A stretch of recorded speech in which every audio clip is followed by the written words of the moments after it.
She texted, "Can't make it tonight. Something came up." For the sixth time this month, I replied, "No problem at all."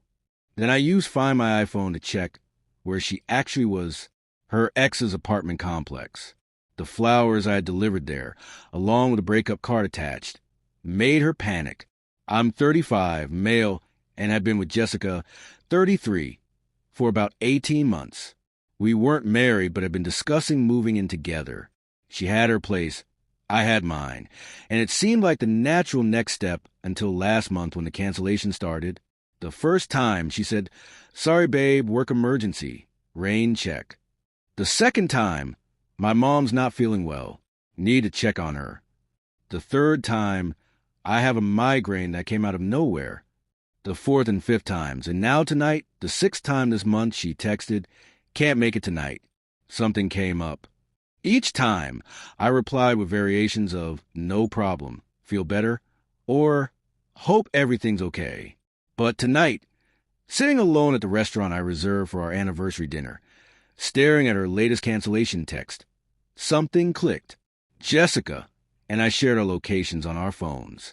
It started when she went on a work trip last year, wanted me to know she landed safely. She never turned it off. Guess she forgot about that little detail. I opened Find My iPhone. There she was. Not at work, not at her mom's, not at home nursing a migraine. She was at Riverside Apartments. I knew that complex. Her ex Brandon lived there. The ex she claimed to have zero contact with. The ex who meant nothing to her anymore. I sat there for a solid 5 minutes watching that little dot stay perfectly still at his building. The waiter asked if I was ready to order. Yeah, I said, "Just a check of the wine, please." On my way home, I passed a flower shop that was still open. I had an idea. One of those fully formed ideas like my brain had been working on it without telling me. "I need a bouquet delivered tonight," I told the florist, "to Riverside Apartments." "That's rush delivery. It'll be extra." "That's fine. And I need a card attached. A specific message." Update 1. The florist was curious about the late-night delivery, but hey, money talks. I told them to deliver to the main office of Riverside Apartments with instructions to call Brandon Tillman's unit for pickup. The bouquet? 2 dozen red roses. The card read, "Jessica, since you keep having something come up, I figured I'd save you the trouble of making excuses. We're done. Enjoy your evening with Brandon. P.S. Your location sharing is still on. Might want to fix that." The florist raised an eyebrow, but wrote it down exactly as I said. I paid extra for delivery confirmation and a photo of the recipient. Then I went home and did something I should have done weeks ago. I started connecting the dots. Her phone had been face down lately. She'd been working late a lot, but her paychecks hadn't shown any overtime. She'd casually mentioned that, complaining about her boss. She had also been weird about making plans. Always wanted to play it by ear. My phone exploded about 40 minutes later. "Jessica calling, declined. Jessica calling, declined. Jessica calling, declined. Text. Grant, please answer. Text. It's not what you think. Text. The flowers were delivered to the wrong place. Text. I'm at my mom's. Please, just let me explain." I turned off read receipts and went to bed. Well, I tried to. I mostly laid there thinking about how I had been planning to ask her to move in next month. I had already started looking at bigger places. Thank God for Find My iPhone, I guess. The next morning, I checked her location. She was at her apartment. Then I looked up Brandon's Instagram. We weren't friends, but his profile was public. He posted a new story at 2 a.m., a photo of red roses in a vase. No caption, just a thinking emoji. The audacity of this guy. Jessica showed up at my apartment around 10 a.m. I watched through the doorbell camera as she stood there for 20 minutes, knocking periodically and calling my name. Her eyes were red, makeup smeared. She'd clearly been up all night. "Grant, I know you're in there. Your car's here. Please, just give me 5 minutes." I stayed quiet. Eventually, she left. Then the text from her friend started. "Megan, what did you do to Jessica? She's hysterical. Seriously, flowers with breakup note? That's cold.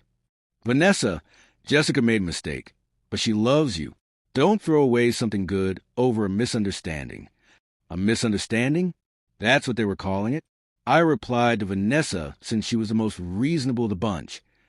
Misunderstanding? She was at her ex's apartment when she was supposed to be at our anniversary dinner.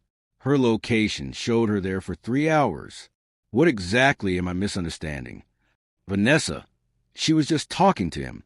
He's been going through stuff. Me? Ah, yes. The kind of talking that requires canceling 6 dates in a month. Got it. She didn't reply. Update 2. Jessica ramped up her efforts. She started showing up at my work.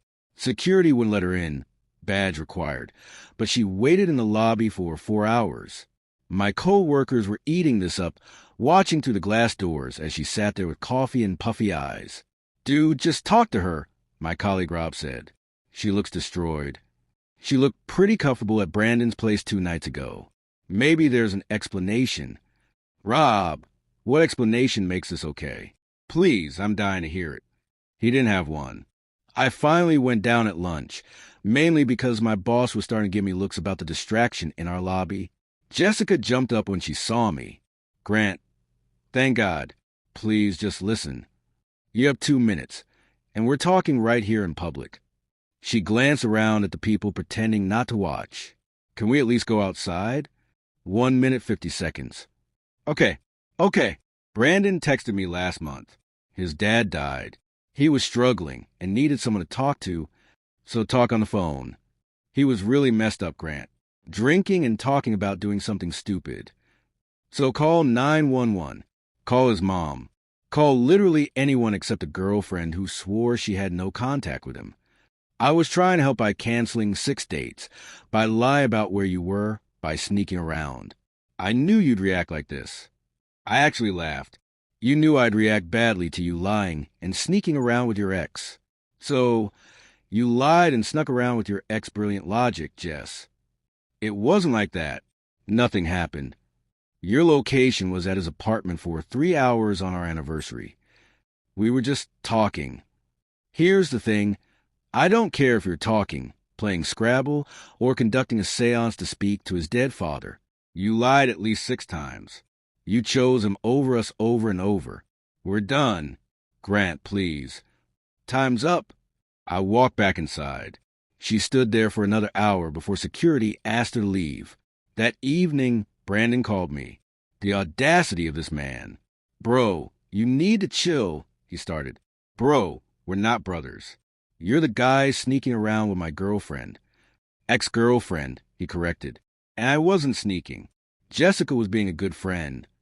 A good friend who lies to her boyfriend to hang out with her ex? You've got an interesting definition of friendship. Look, man, Jessica and I have history. Sometimes people need closure. Closure takes 6 secret meetings. Why are you closing a mortgage? You're being a dick.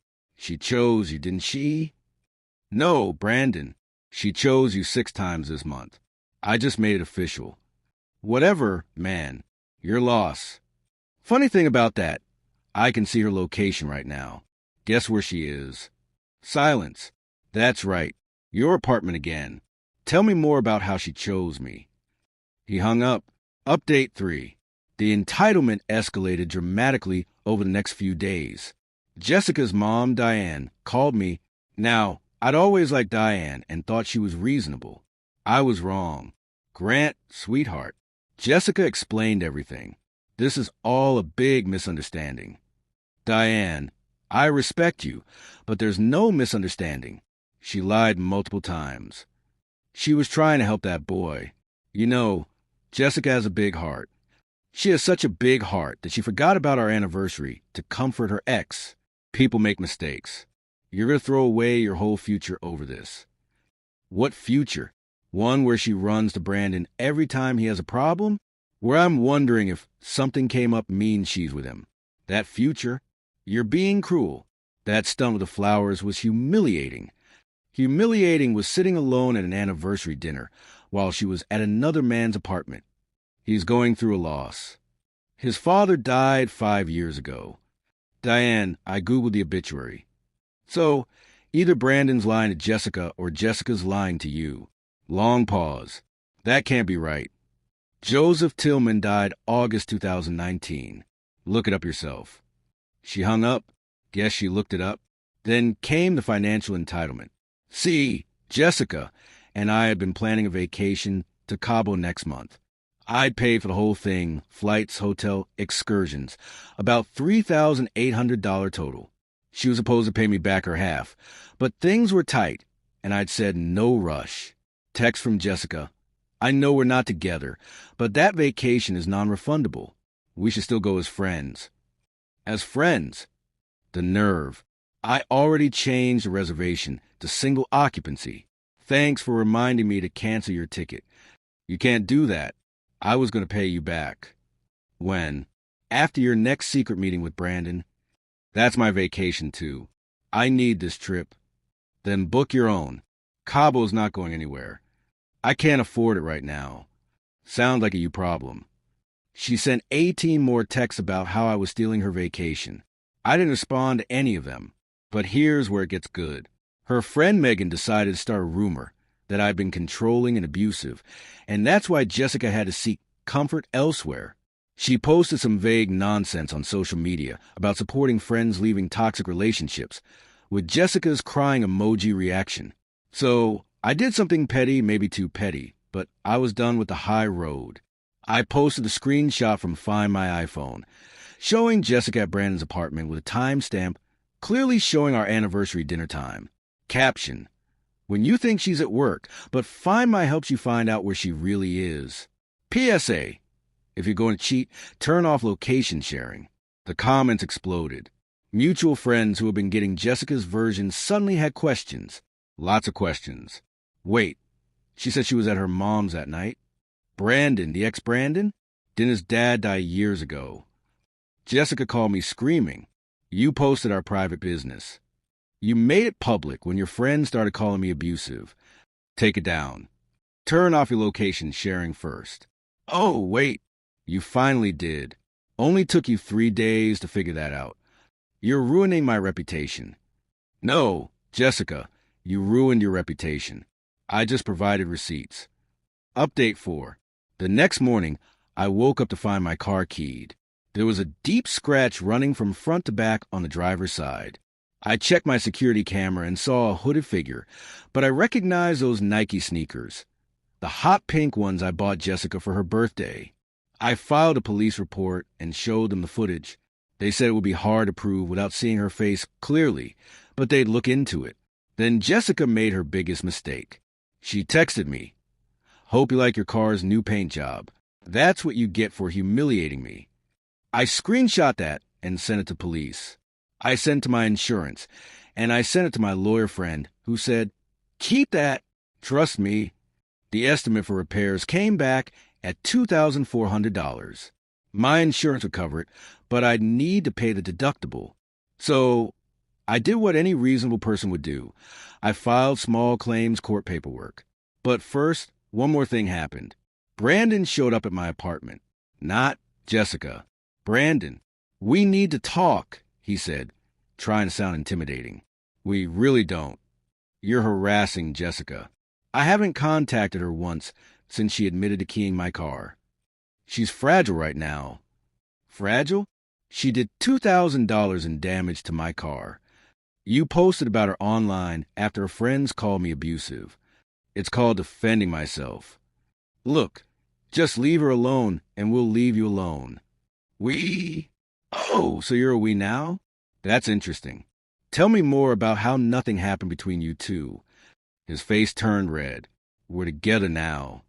Yeah, so what? You broke up with her. And there it was. The truth finally. How long were you two really talking before I found out? It doesn't matter now. It does for the small claims court case.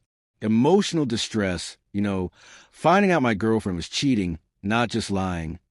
You can't prove anything. I held up my phone recording. I can now. Thanks for confirming you're together. How long? How long? He turned and left without another word. Jessica texted an hour later. You recorded Brandon without consent. That's illegal. I'm calling the cops. Me? One-party consent state. Google it. See you in court. Court. Small claims, car damage plus emotional distress. Your boyfriend just admitted to the affair on camera. My lawyer friend who came from moral support laughed. On what grounds? She admitted to the damage in writing. They left. Jessica paid the first installment a month later. $200 a month for the next 15 months.